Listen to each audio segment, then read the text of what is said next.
दोस्तों, हमारे देश में कई सारे धर्मों के लोग रहते हैं, जिनमें हिंदू हैं, मुस्लिम हैं, सिख, ईसाई, जैन, बौद्ध, ये कुछ प्रमुख हैं। और आज का दिन है आषाढ़ की पूर्णिमा। इसे हम हिंदू कैलेंडर के हिसाब से आषाढ़ का जो महीना होता है उसकी ये पूर्णिमा है। और जिस कैलेंडर के हिसाब से दुनिया चलती है उसके हिसाब से ये जुलाई का महीना है और 5 तारीख है। तो दोस्तों, आज का दिन कई सारे जो धर्म हैं भारत में, उनमें से कई सारे धर्मों के लिए खास दिन है। हिंदू धर्म के लोगों की भी कई सारी मान्यताएं हैं और उनके लिए भी आज का दिन मतलब आषाढ़ की पूर्णिमा, इसको हम गुरु पूर्णिमा भी बोलते हैं। तो आज उनके लिए भी एक खास दिन है हिंदू धर्म के लोगों के लिए।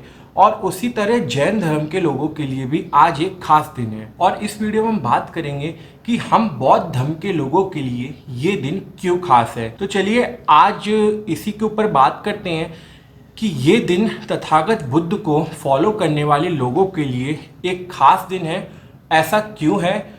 और कुछ बातें करेंगे, जिन लोगों को नहीं पता वे ये लोग वीडियो पूरा देख सकते हैं। तो आइए इसी के ऊपर हम बात करते हैं। दोस्तों, जैसा कि आप सभी लोग जानते होंगे, बैसाख की पूर्णिमा को ही तथागत गौतम बुद्ध का जन्म राजा सिद्धोधन के यहाँ हुआ था। तथागत बुद्ध एक राजा के यहाँ जन्मे और वे एक राजकुमार थे और उनका नाम सिद्धार्थ रखा गया था। लेकिन आप सभी लोग जानते हैं, उन्होंने घर त्याग दिया और वह ज्ञान की खोज में निकल गए। वे ज्ञान की खोज में इधर उधर भटकते रहे। तब उन्हें 35 वर्ष की उम्र में बैसाख की ही पूर्णिमा के दिन बुद्धत्व की प्राप्ति हुई, बोधि की प्राप्ति हुई। तो तथागत बुद्ध का जन्म बैसाख की पूर्णिमा को हुआ और उनको ज्ञान की प्राप्ति भी बैसाख की पूर्णिमा के ही दिन हुई। इसीलिए बैसाख की पूर्णिमा को हम बुद्ध पूर्णिमा के नाम से भी जानते हैं। और दोस्तों, आज है आषाढ़ की पूर्णिमा।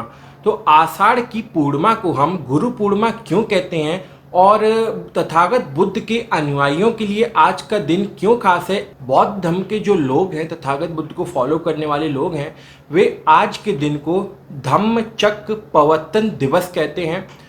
इसको हम पाली में ये बोलते हैं और हिंदी में इसे हम बोलते हैं धर्मचक्र प्रवर्तन दिवस। अब इस दिन को धर्मचक्र प्रवर्तन दिवस क्यों बोलते हैं, इसके बारे में भी जान लेते हैं। दोस्तों, आपको पता होगा, जब तथागत बुद्ध ने अपना घर छोड़ा और वह सत्य की खोज में निकल गए, दुनिया में जो दुख हैं उनका निवारण क्या है, इस खोज में जब वे निकल गए तो उनको 5 अन्य लोग मिले थे। और वे 5 लोग जो तथागत बुद्ध को मिले थे, उनके सवाल भी वही थे जो तथागत बुद्ध के सवाल थे, जिनका जवाब तथागत बुद्ध ढूंढ रहे थे।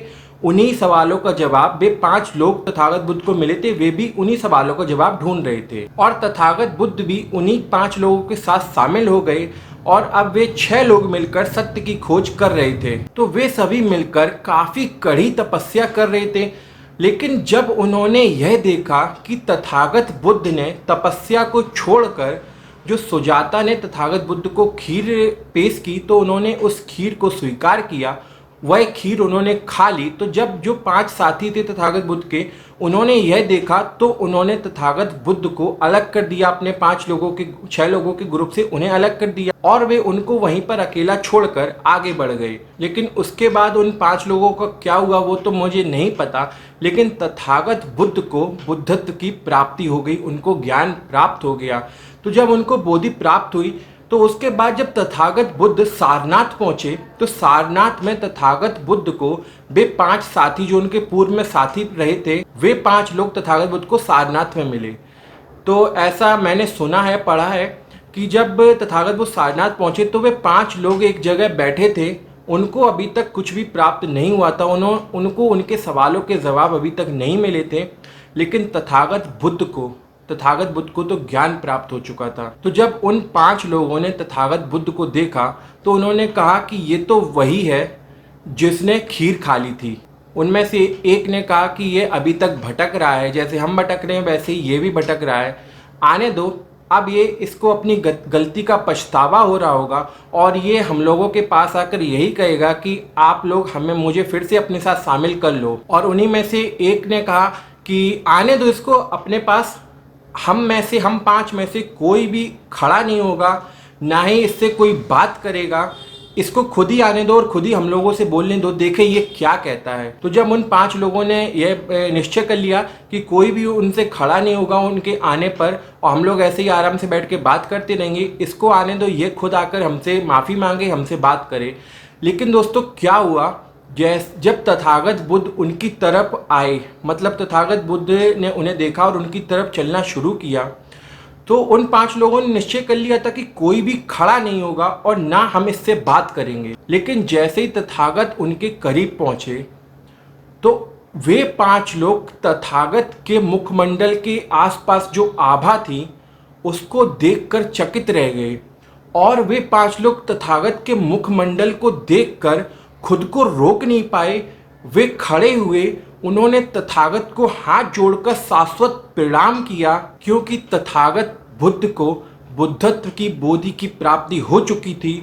और यह तथागत के पास पहुंचते ही वे 5 लोग समझ गए कि इनको ज्ञान की प्राप्ति हो चुकी है। तब उन्हीं 5 लोगों ने जो कि पहले निश्चय कर लिया था कि वे खड़े नहीं होंगे, वे तथागत को देखते ही जैसे तथागत उनके पास पहुंचे उनको शाश्वत प्रणाम करने लगे, और उन्होंने तथागत से रिक्वेस्ट की कि अब आपको ज्ञान की प्राप्ति हो चुकी है, अब आप हमें उपदेश देकर हमारा भी कल्याण करें।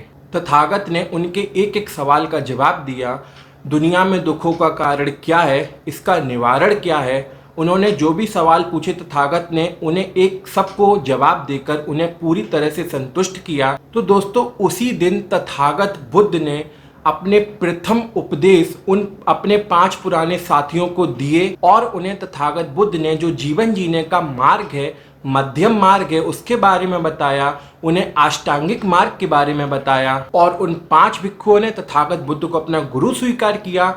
इसीलिए आज के इस दिन को हम आषाढ़ की पूर्णिमा के दिन को गुरु पूर्णिमा भी कहते हैं। और इसी दिन प्राणी मात्र के कल्याण के लिए तथागत बुद्ध ने भिक्खु संघ की भी स्थापना की, और उन 5 लोगों को अपने संघ में, जो भिक्खु संघ तथागत बुद्ध ने उसकी स्थापना की, उनमें उन 5 लोगों को सबसे पहले दीक्षित किया। तो दोस्तों तथागत बुद्ध ने जिन 5 भिक्षुओं को सबसे पहले उपदेश दिए थे उन्हें हम पंचवर्गीय भिक्षु के नाम से भी जानते हैं, जिन्हें तथागत बुद्ध ने सारनाथ में प्रथम धम्म उपदेश दिए थे। आप लोग ये वीडियो देखते हो, जो वीडियो मैं बनाता हूँ, तो आपको कभी देखकर ऐसा लगता होगा कि बिल्कुल छोटी छोटी बातें जो मैं अपने वीडियो में बताता हूँ, तो आपको ऐसा लगता होगा कि तथागत बुद्ध और बाबा साहब से रिलेटेड ये जो बातें मैं बता रहा हूँ ये तो बच्चों को भी मालूम होंगी। लेकिन दोस्तों ऐसा नहीं है।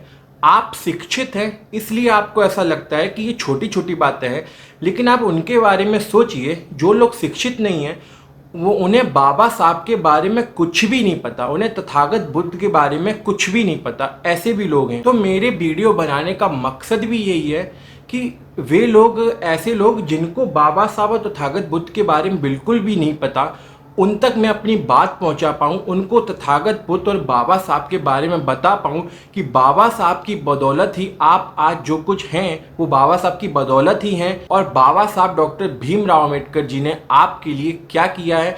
क्योंकि बहुजन समाज की हम बात करें तो बहुजन समाज तो बहुत बड़ा समाज है।